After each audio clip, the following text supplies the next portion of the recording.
Vamos avançar aqui nessa edição do Poder Expresso, agora 3h05 da tarde. A gente vai conversar com Sérgio Uth, correspondente do SBT na Europa, falando ao vivo de Londres. Seja bem-vindo, Sérgio Uth. Boa tarde, boa noite para você. Boa noite, já passa das 6 horas aqui em Londres, a noite anoitece bem cedo essa época do ano por conta do inverno, Jesus. E eu estou vendo que vocês estão discutindo aí a questão da popularidade do presidente, e o assunto sobre o qual a gente vai falar nesse momento, que é a guerra da Ucrânia, foi um dos assuntos, inclusive, que o governo passou a evitar para não entrar aí numa espiral de opiniões que podem ser polêmicas e que podiam desgastar o governo. E a gente entra numa semana, Jesus, muitíssimo importante. A gente falava sobre isso ontem aqui no Poder Expresso. Hoje, finalmente, aconteceu uma reunião entre funcionários do primeiro escalão do governo dos Estados Unidos e do governo da Rússia. É a primeira vez, isso é muito importante, porque é a primeira vez que isso acontece em 3 anos, desde o início da invasão em larga escala da Ucrânia. Esse encontro aconteceu na Arábia Saudita, estavam lá o secretário de Estado, que é o equivalente ao ministro das Relações Exteriores dos Estados Unidos, e também da Rússia, o Sergei Lavrov. E essa reunião aconteceu com o tema mais importante, Ucrânia. Esse tema ali estava sobre a mesa, mas sem que os ucranianos tenham sido convidados. Houve alguns anúncios depois dessa reunião. Norte-americanos e russos decidiram normalizar o funcionamento das suas embaixadas em Moscou e em Washington. Lembrando que nos últimos anos, vários diplomatas expulsos de ambos os países, as relações diplomáticas estão vencidas e eles deram sinais, né, americanos e russos deram sinais de que essas relações serão dadas, e anunciaram também a formação de um time de senadores para decidir o futuro da Ucrânia. E aí, uma parte de muito desconforto aqui na Europa, principalmente em relação aos ucranianos, porque está sendo decidido ali o futuro da Ucrânia sem que os ucranianos estejam na mesa de negociações. Segundo os Estados Unidos, isso vai acontecer em algum momento, mas nesse encontro aí, que é um encontro importantíssimo, obviamente, não havia representante da Ucrânia, tampouco da Europa.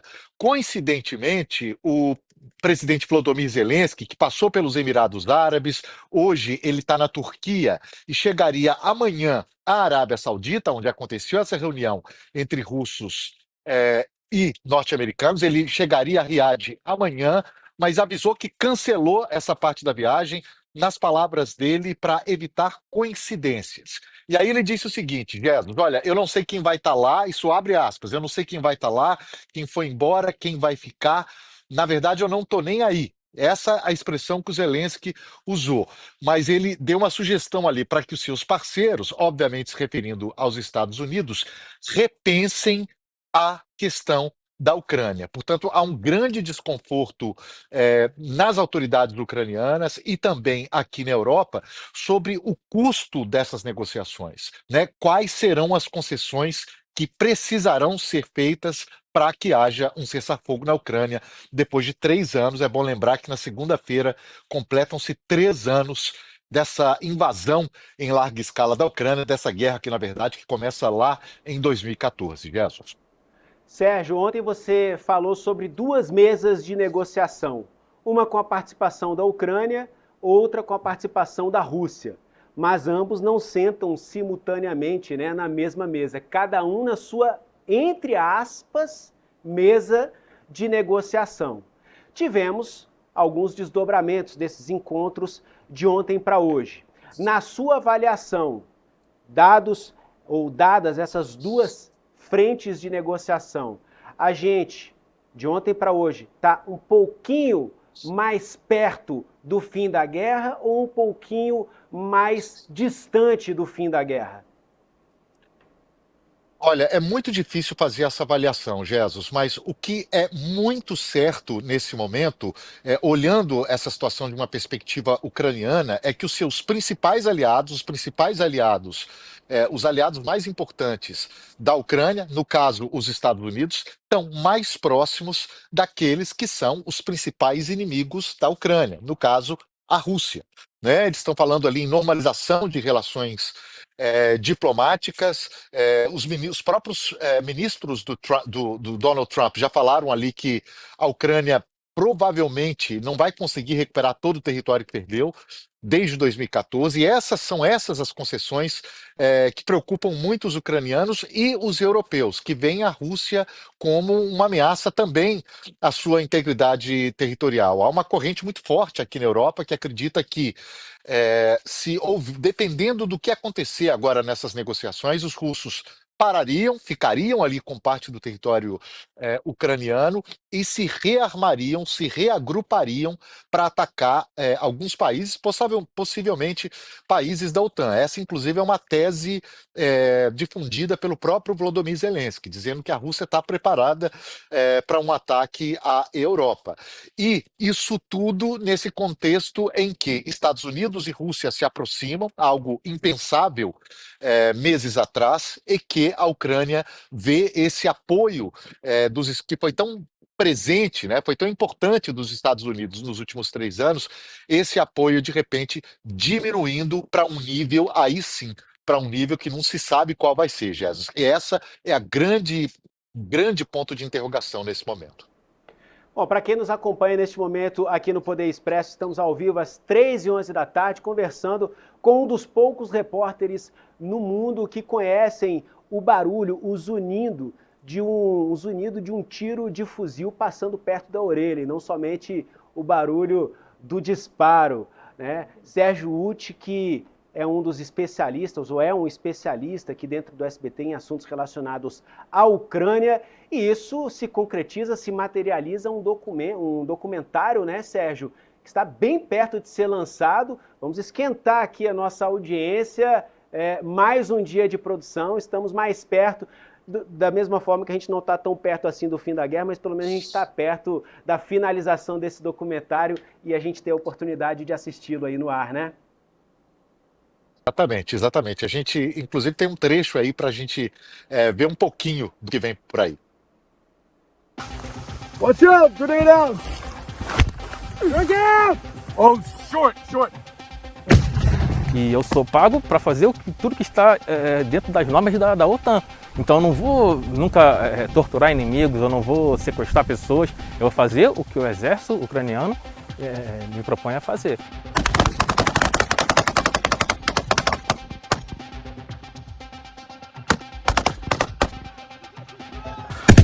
Muito real o treinamento que eles fazem aqui, porque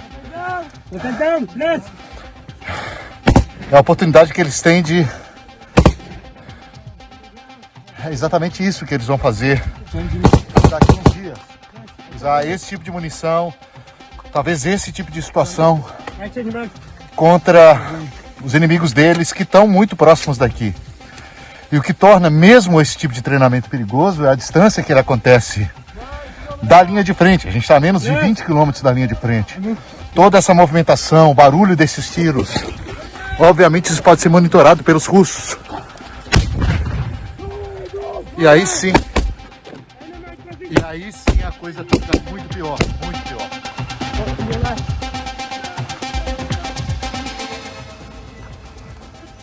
He's holding.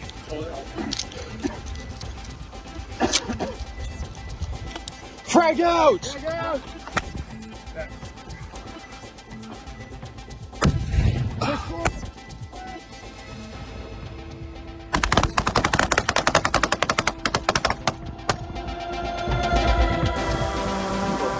Essa é definitivamente a guerra dos drones.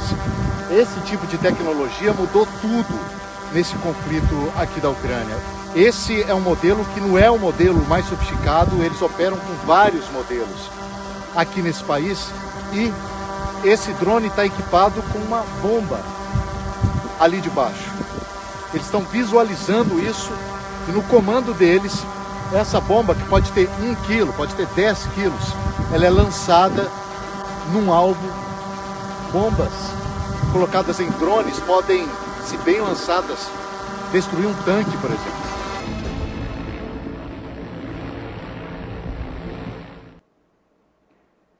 Sérgio Essas aí Utti, são em imagens breve no ar, né? que a gente... Exato. Essas são imagens que a gente gravou em Donetsk, que é hoje a região mais sensível na Ucrânia, uma região anexada pela Rússia ilegalmente, segundo as leis internacionais. E nesse documentário, Jesus, a gente traz não apenas a questão geopolítica, a questão das armas, mas um pouco da história dessas pessoas envolvidas, né? Temos escolas que funcionam nos subterrâneos e a história desses soldados, inclusive soldados brasileiros que são contratados para lutar na Ucrânia. A gente perguntou para eles muitas questões pessoais. O que leva essas pessoas ali, como é que é conviver com a morte tão perto, no limite ali da morte. E a gente está finalizando. Cacá e Terim trabalhando para valer lá em São Paulo para botar o documentário no ar nos próximos dias. Vamos assistir, Sérgio Uti. Muito obrigado pela participação de sempre aqui no Poder Expresso. Você é sempre bem-vindo por aqui, meu amigo. Uma ótima noite para você. Obrigado para vocês também. Pablo Suquenic, seja bem-vindo, boa tarde. Boa tarde, Jesus, boa tarde aos telespectadores. Pablo, qual a avaliação que você faz dessa divisão? Uma frente europeia discutindo a guerra e outra frente capitaneada ali pela Rússia e pelos Estados Unidos lá na Arábia Saudita. Rússia não senta à mesa com Ucrânia, Ucrânia não senta à mesa com Rússia, e ambos distantes um do outro. Qual a perspectiva real de essa guerra ter um fim diante desse panorama, dessas duas situações que a gente vê nesta semana? Bem, aqui entender isso dentro de um contexto mais amplo. E aqui, enfim, nós vamos trabalhar com sinais que são dados.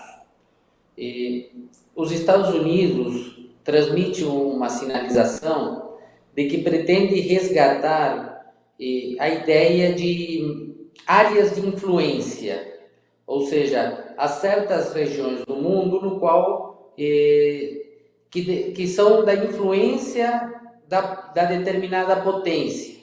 Então, por exemplo, quando os Estados Unidos o Panamá fechou com a China e o Panamá é dentro da minha zona de influência. Portanto, ordeno ao Panamá o contrato com a China. Isso está dentro desse entendimento de uma área de influência. E aí inclui a mesma coisa, por exemplo, que se aplicou à Groenlândia e outras regiões. Ou seja, por exemplo, o continente americano é da influência dos Estados Unidos. Então, ele não quer que ninguém se envolva no continente americano. E dentro dessa lógica, aqueles países que pertenceram à União Soviética fazem parte da área de influência da atual Rússia, né? Então, diante disso, os Estados Unidos dizem, bom, faz parte da área de influência faz parte da área de influência da Rússia, da mesma forma que eu não quero que os chineses se envolvam com o Panamá. A Rússia tem direito a dizer, olha, a Ucrânia há certas limitações à independência da Ucrânia. Então, trabalha dentro desse contexto, pelo menos as sinalizações vão nesse sentido, né?